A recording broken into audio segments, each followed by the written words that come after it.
नमस्कार साथियों, स्वागत है एक बार फिर से आप सभी विद्यार्थियों का हमारे YouTube चैनल पर। तो आज हम कक्षा 10 गणित से त्रिकोणमिति अध्याय से एक बहुत ही इम्पोर्टेंट प्रश्न को लेकर आए हैं। तो जितने भी विद्यार्थी अभी भी हमारे YouTube चैनल को सब्सक्राइब नहीं किए हैं, उनसे एक रिक्वेस्ट है कि हमारे YouTube चैनल को सब्सक्राइब कर लें, बेल आइकन दबा दें ताकि हमारे आगे आने वाली हर एक वीडियो की नोटिफिकेशन आप सभी विद्यार्थियों को समय समय पर मिलती रहे। तो बिना हम लोग समय गवाए इस प्रश्न को शुरू करते हैं। प्रश्न हमारा दिया है, त्रिभुज एबीसी में कोण बी समकोण है और AB जो भुजा है 24 सेंटीमीटर तथा BC जो है 7 सेंटीमीटर है। तो त्रिकोणमिति के सभी फलनों के अनुपात ज्ञात करो। तो ऐसे प्रश्नों को हल करने के लिए सबसे पहले हम यहाँ पे लिखेंगे हल, और उसके बाद क्या करना है कि त्रिभुज बनाना है ABC। त्रिभुज ABC, AB और C। ध्यान क्या देना है, कोण B को जो है कि समकोण पर रखना है। कोण B का मान जो है कि 90 डिग्री, अर्थात समकोण का मतलब 90 डिग्री होना चाहिए। और जो है कि AB जो भुजा है वो कितनी है, 24 सेंटीमीटर। यहाँ से लेकर यहाँ तक की जो भुजा है ये 24 सेंटीमीटर है। ठीक है, इसको हम लोग 24, इसको न दर्शाकर ऐसे लिख देते हैं 24। ठीक है, और क्या लिखा है, BC जो भुजा है वो 7 सेंटीमीटर, ये 7 सेंटीमीटर है। इसको थोड़ा सा हम लोगों को सीधा करना होगा, इस लाइन को। समकोण का मतलब बिल्कुल सीधी लाइन पर होती है ना, और इसको आगे बढ़ा देना है ऊपर की तरफ, और यहाँ लिखना है C। अब जो है कि हम क्या करेंगे कि किसी भी समकोण त्रिभुज के लिए पाइथागोरस एक जो है कि गणितज्ञ हुए, उन्होंने अपना नियम दिया था कि सबसे बड़ी भुजा का वर्ग, ध्यान से सुनना, सबसे बड़ी भुजा का वर्ग शेष दोनों भुजाओं के वर्गों के योगफल के बराबर होती है। तो यहाँ पे हमें लिखना है पाइथागोरस प्रमेय, और पाइथागोरस ने कहा था सबसे बड़ी भुजा का वर्ग। तो सबसे बड़ी भुजा यहाँ पे है AC, है ना।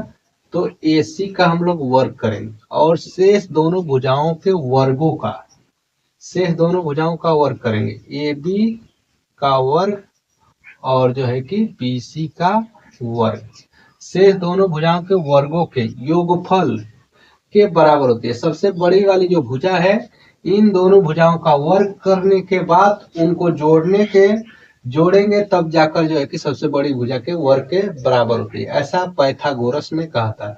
और सबसे बड़ी भुजा को उन्होंने क्या कहा था, इसको कर्ण कहा था, सबसे बड़ी भुजा को कर्ण।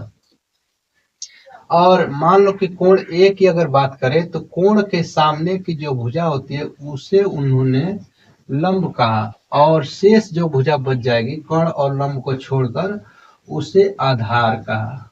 ठीक है, इसको हम थोड़ा जो है कि बहुत ही विस्तृत रूप से जो है कि बता रहे हैं, तो ध्यान देने की जरूरत है।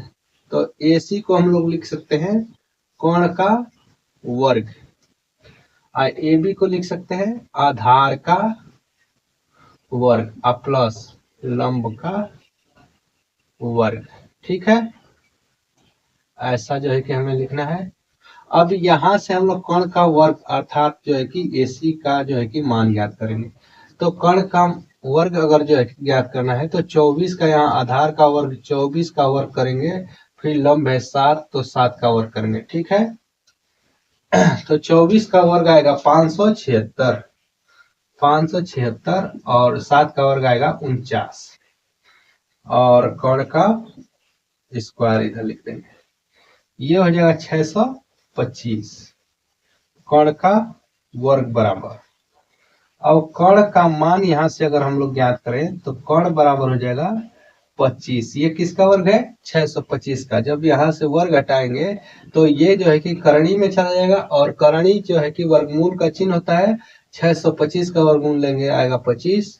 तो यहाँ AC का जो मान आया है वो 25 सेंटीमीटर। ठीक है, अब हमें त्रिकोणमिति के सभी फलनों का अनुपात ज्ञात करना है। तो त्रिकोणमिति में जितने फलन है, कितने फलन है? 6 फलन है। साइन, कॉस, टेन, कॉट, सेक और कोसेक, इनका मान पूछा है। तो सबसे पहले एक हम लोग सूत्र यहाँ पे जो है कि जान लेते हैं, जो ट्रिक है ना, लाल बटा में कक्का, अनुपात ज्ञात करने के लिए ये सूत्र है, ठीक है। हाँ, तो इस सूत्र को हम लोग इसको लंब बोलेंगे और इसको कर्ण, तो लंब बटा में कर्ण, ये साइन के लिए हम लोग प्रयोग करेंगे, कास के लिए प्रयोग करेंगे आधार बटा में कर्ण, और जो है कि टैन के लिए प्रयोग करेंगे लंब बटा में आधार। इसी से हम लोग ज्ञात करते हैं। तो पहले साइन का मान ज्ञात करते हैं। साइन ए के लिए क्या होगा? लंब बटा में कर्ण, तो लंब बटा कर्ण से हम लोग साइन ए का मान ज्ञात करते हैं। तो लंब कितना है? 7 और बटा में कर्ण का मान है 25। तो इस तरह से जो है कि एक त्रिकोणमितीय फलों के अनुपात का हम लोगों ने मान ज्ञात कर लिया, ठीक है। अब जो है कि कास का भी ज्ञात कर लेते हैं। कास ए बराबर अगर ज्ञात करना है आधार बटा में कर्ण, तो आधार देखो 24 है और जो है कि कर्ण 25 है, 24 बटा में 25। तो ये जो है कि दूसरे जो है कि त्रिकोणमितीय फलनों के अनुपात का माना गया। इसी तरीके से हम लोग टैन का भी ज्ञात करेंगे। टैन ए बराबर लिखेंगे क्या? ध्यान से सुनो, लंब बटा में आधार, ये टैन के लिए प्रयोग किया जाता है। ऊपर हम मिटा देते हैं, है ना। तो लंब बटा में आधार, तो लंब का मान यहाँ 7 और आधार का मान है 24, ये लिख देना है, ठीक है। अब जो है कि काट का देखते हैं। तो काट के लिए इसका उल्टा जो है कि टैन का, तो आधार बटा में लंब, तो आधार जो है कि 24 और बटा में 7, ठीक है। और काट के लिए हो गया सेक का। सेक जो है कि किसका जो है कि उल्टा होता है? तो कोसेक का, ठीक है। तो सेक ए के लिए हम लोग ज्ञात करेंगे कर्ण बटा में आधार।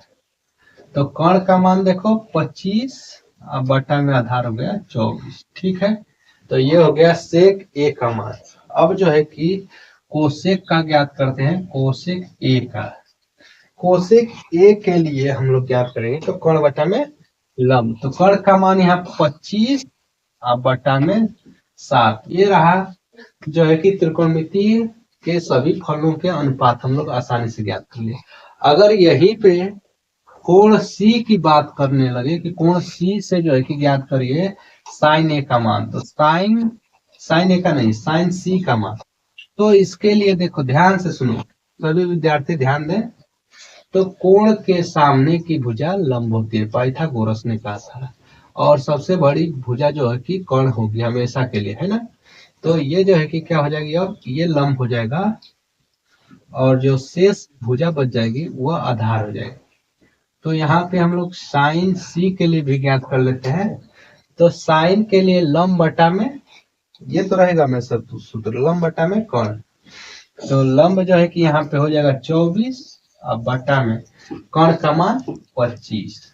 तो ये हो जाएगा साइन सी के लिए। अगर कॉस सी की अगर बात करें, कॉस सी का अगर ज्ञात करना हो तो आधार बटा में कर्ण से ज्ञात करेंगे, तो 7 बटा में 25। ये हो जाएगा सभी जो है कि त्रिकोणमितीय अनुपात। बाकी अगर सभी जो है कि सी के पदों में ज्ञात करना है तो उनको आप सभी ज्ञात करके जरूर कमेंट में छापिए कि टैन सी का मान कितना आएगा, कॉट सी का मान कितना आएगा, सेक सी का मान कितना आएगा और कोसेक सी का मान कितना आएगा। ये सभी विद्यार्थी जरूर कमेंट में छापते हैं, ताकि जो है कि हमें जो है कि पता चल सके कि कितने विद्यार्थी मेहनत से जो है कि पढ़ाई कर रहे हैं, ठीक है। तो मिलते हैं फिर से नेक्स्ट वीडियो में, तब तक के लिए धन्यवाद।